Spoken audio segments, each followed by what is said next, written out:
જન્મમાં આપણે જે કહ્યું એ જ્યારે એ બાળક ગર્ભમાં હોય ત્યારે એનો જન્મ તો થઈ જ ગયો કહેવાય. હવે એ જ બાળકનો અગાઉ જન્મ હશે એ કેમ ખબર પડે, અથવા તો આપણો પછી જન્મ થવાનો છે એના કયા સહયોગિક પુરાવા આપણને મળે? આ તો એ જે છે એ તો છે એ તો જન્મ થઈ જ ગયો કેવાય. જ્યારથી બાળકનો એ કે છે કે જ્યારથી બાળક ગર્ભમાં પ્રવેશ થયો ત્યારથી એનો જન્મ તો થઈ જ ગયો કેવાય. તો પછી કયા કારણો કયા કારણો આપણને કયા સંયોગિક પુરાવાઓ એમ સાબિત કરી શકે કે જેથી કરીને આપણને સાબિત કરી શકે કે પહેલા હતો કરીને?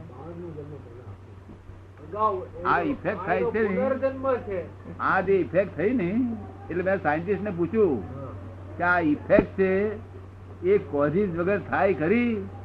ના, કોઝિસ વગર. તમે કોઝિસ ક્યારે કર્યો એના છોકરાએ? એટલે કોઝિસ આવતા બહુ સેટલ થઈ ગયું. એ તો શરીર ધર્મ થયો. હે એ બાળક છે એટલે શરીર ધર્મ જ થયો.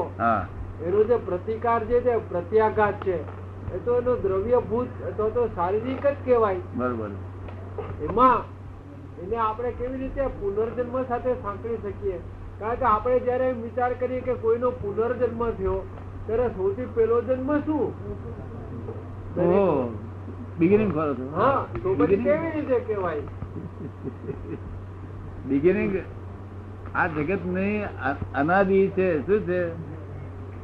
અનાદિ થી એટલે કોઈ એની આદિ જ નથી આ જગત ની, અને અનંત સુધીનું છે આ. આની આદિ કોઈ ખોલશે નહીં. કારણ કે એક ગોળ વસ્તુ હોય ને માળામાં તમે કહો કે આમાં શરૂઆત ક્યાં થઈ માળાની? આપણે સમજમાં આવે છે ને માળાની શરૂઆત ક્યાં થઈ? તમે મૂંઝાશો ભાઈ એની શરૂઆત જડે જ નહીં માળાની. એવું માળા જેવું જગત છે. શું છે? આપ સમજવા ને એટલે સાયન્ટિફિક સર્કમસ્ટન્સ એવિડન્સ વધારે આપણે કહીએ છીએ. આ તમારે ત્યાં સર્કમસ્ટન્સ એવિડન્સ હોય છે પણ તેનો આંખના દેખા પુરાવા અને આ ગુહ્ય પુરાવા, અત્યંત ગુહ્ય પુરાવા. શેનો હોય? માર્કેટ મટીરિયલ નો હોય. શેનો હોય? માર્કેટ મટીરિયલ હોય. આ માર્કેટ મટીરિયલ નો હોય આનો પ્રોપેગન્ડા ના હોય તો આમાં બહુ ક્વોન્ટિટી ના હોય. શું થાય? આપણે પેલા બોધીમાં આખું એક અંક આવે ને. હા, બોધી વાંચેલી.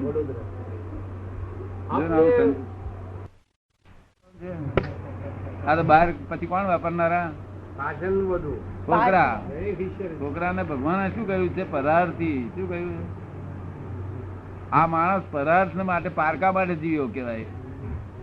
છોકરામાં તો કેટલું રાખવાનું એની બાઉન્ડ્રી છે કે આપણા ફાધર મધરે આપ્યું હોય એવું આપણે એમને છોકરા ના આપવાનું. બીજું બધું આપણે ઉકેલ લાવી નાખવાનો. આ રસ્તે વાપરી અને ઉકેલ લાવી નાખવાનો. અગર જો કોઈ છોકરાનું ઋણ વધારે હોય 2 લાખ માગતો હોય તો આપણે આપવા જ પડે.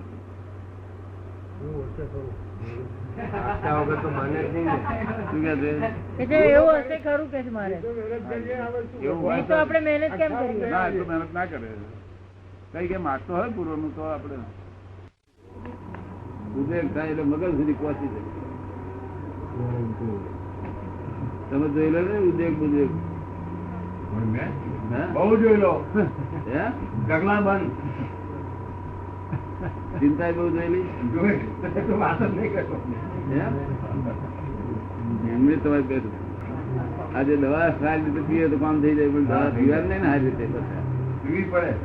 પાસે કે છે થાય છે તો કે બધું એવું કે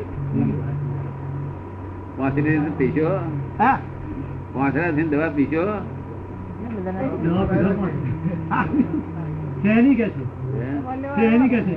ઉદ્વેગની શાંતિ રહેતી હોય તો પીવા.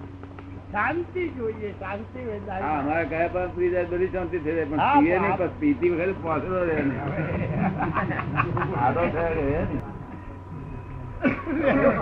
અમને પહોંચડા પીધી આ મંદાર પટેલે બધું આગે પડી ગયું. ભાઈ હવે પીશું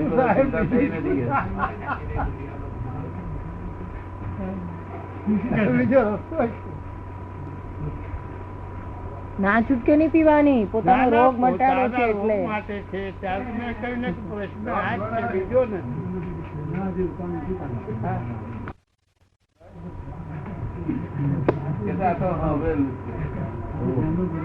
થઈ જો ચિંતા પાર કરીશ તો હજુ પહોંચતા રહેવાતું શું વેપાર ચાલે છે વેપાર જ્ઞાન આપીએ તાર વિચાર જ નહીં. અરે બોલવાનું કહે છે બોલ બોલ કરીને દોઢ દાય થયું કે રે નહીં દોઢ દાય ઓવરવાઈ અમારા ગયા પ્રમાણે બહુ કામ નહીં.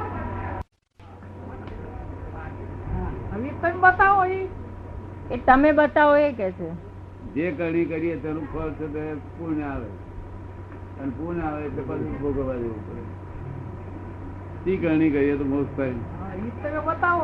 એ તમે બતાવો કે છે જ્ઞાની પુરુષ ની આજ્ઞામાં રહે ને મોક્ષ મળે છે. અંશે સમજાયો છે. શું સમજાયું કહો.